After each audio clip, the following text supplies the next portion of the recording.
नमस्कार मित्रांनो, परत एकदा स्वागत आहे सर्वांचं आपल्या यूट्यूब चॅनलमध्ये. आज आपण आलो आहे पुंड काकांच्या घरी. अच्छा, मला वाटलं ते काय त्यांच्या पाण्याच्या टाक्यामध्ये एक साप पडलेला आहे. कधी दिसलं? आज सकाळी 7 वाजता पाणी काढताना का? हो.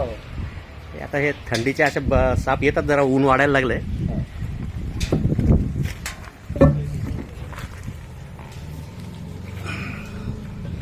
बघू शकता मित्रांनो, इथे एक ग्रीन किलबॅक स्नेक आहे, ज्याला मराठीमध्ये गवत्या साप म्हणतात. पूर्ण हिरव्या रंगाचा. काढूयात बाहेर. ये कमलेश, तूच घे.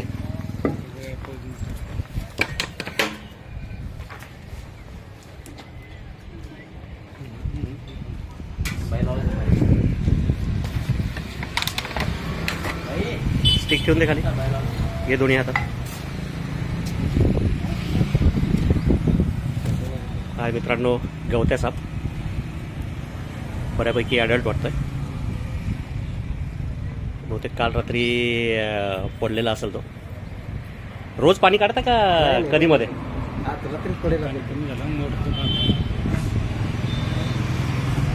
बऱ्यापैकी ॲडल्ट आहे, पूर्ण हिरव्या रंगाचा. कमलेश जसं मी म्हणल्याप्रमाणे आधी सध्या ट्रेनिंग चालू आहे. सगळे बिनविषारी साप कमलेश लिहिले हातात.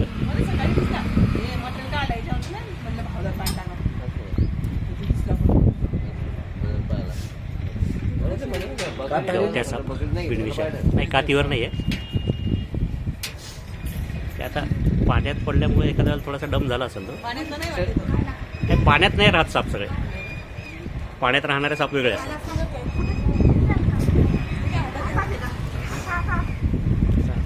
बऱ्यापैकी ॲडल्ट असलेला गवत्या साप.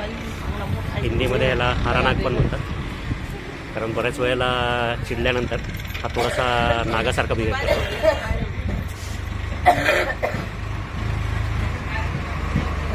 गरमी असल्यामुळे सध्या साप बऱ्यापैकी थंड जागेच्या शोधामध्ये असतात. हे पूर्ण नीट व्यवस्थित पॅक करत जा काका झाकण्याचं. कारण जर उघडा असेल तर असं काही ना काही आता याच्यात उन्हाळ्याच्या दिवसात त्याच्यात पडतच राहणार. बिनविषारी साप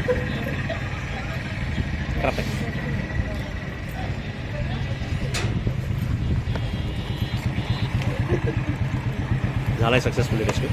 लवकर त्याला नैसर्गिक अधिवासात सोडून देण्यात येईल. ते आता म्हणल्यासारखं हे थोडंसं, हे झाकण उघडं असतं का बंद असतं दरवेळेस? बंदच असतं, पण साईडला हां, बारीक खिंड आहे. नाही, पण एवढ्या बारीक खिंडीतून एवढा मोठा साप जाणार नाही. थोडं बहुत कुठेतरी उघडं राहिलं असेल. मग तो कमीत कमी 1 महिना झाली बंद. बरं, दरवाजालाही कुठं फटी राहणार नाही, त्या गोष्टीची काळजी घ्या. कारण बऱ्याच वेळेला साप उंदराच्या मागे घरात येऊ शकतात. म्हणजे तुमचं घर किती जरी चांगलं असलं तरी उंदरं राहतातच घरात, कारण आपलं आहे घरात शेतीच्या आजूबाजूला घर आहे. त्याच्यामुळे ह्या गोष्टीची थोडीशी काळजी घ्यावं लागेल आपल्याला. चला, धन्यवाद काका. हाय मित्रांनो, आता आपण संतोष पुंड ह्यांच्या पाण्याच्या टाक्यातनं काढलेला ग्रीन किलबॅक स्नेक, गवत्या साप.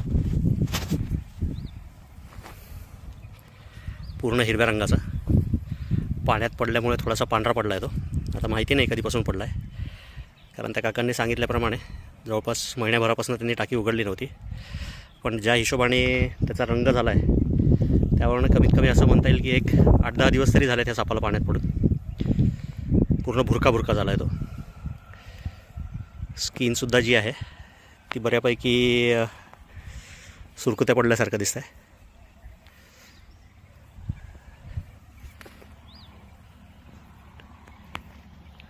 गवत्या साप.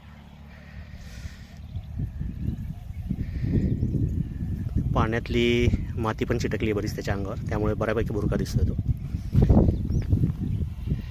बरेच दिवस झाले त्याला पाण्यात पडून. मुख्य खाद्य जे आहे ह्या सापाचं ते आहे बेंडकोळी.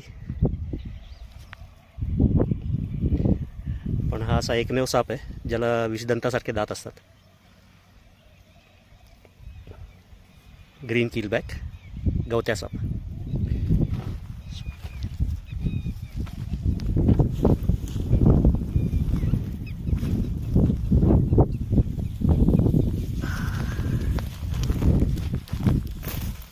दिला मित्रांनो सोडून ह्याही सापाला त्याच्या नैसर्गिक अधिवासात मानवी वस्तीपासून दूर. बिनविषारी गवत्या साप. व्हिडिओ आवडला, काम जर आवडत असेल तर लाईक करा, अजून सबस्क्राईब केलेलं नसेल तर सबस्क्राईब करा आणि कमेंट करायला विसरू नका. धन्यवाद.